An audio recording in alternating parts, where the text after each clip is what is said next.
masks, you know, so we're approaching this in the same way of wearing masks. So, and the reason for that too is if you're doing horror nights and you're putting somebody in spirit gum with prosthetics for 29 nights or whatever it ends up being, it's a lot to ask an actor to do, but it's doable. Yeah. 365 days a year, if you're gluing stuff to somebody's face, taking it off, gluing it to their face, they would look like the most pimply teenager. Their face would be just horrible after a few months of that.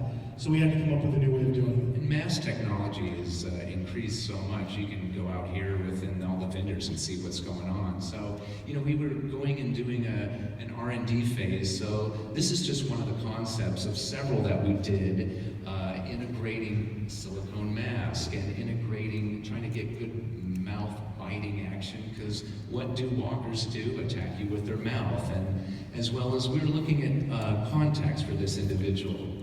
Yeah, but we learned something, and we did. That's to answer that question. This is the big difference. Aside from the 12 different iterations that you and I did of this maze, which we would never do for Horror Nights, we didn't have that time. We've been working on this for 2 years.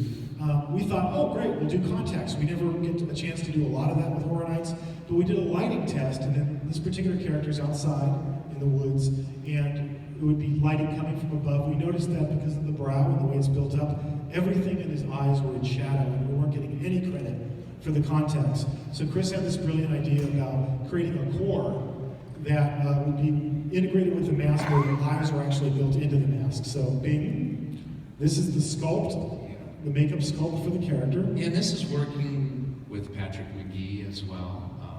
You've heard that name that we mentioned before.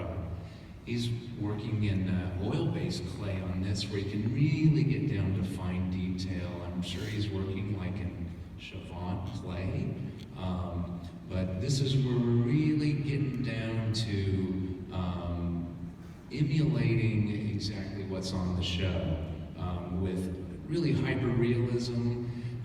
You guys, if you guys are familiar with masks and silicone masks and how those are constructed these days, so we're right on the cusp of this. And really, what the main difference, sorry, John, with this permanent attraction is, every year we talk about, hey, we try to make a step forward every year at HHN. This is taking a huge leap with effects and everything.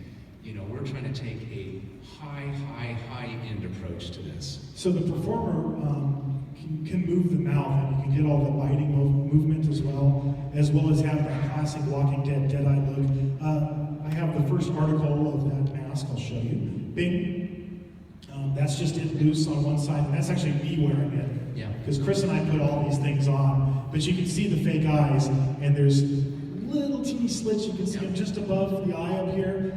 That's actually what I'm looking out of, and you actually have great vision. You can see everything. You can get that great mouth movement, and the silicone gives you all the detail that you can't get with foam latex. So hopefully it'll be a great look. So just a little look into what you're going to experience later this summer.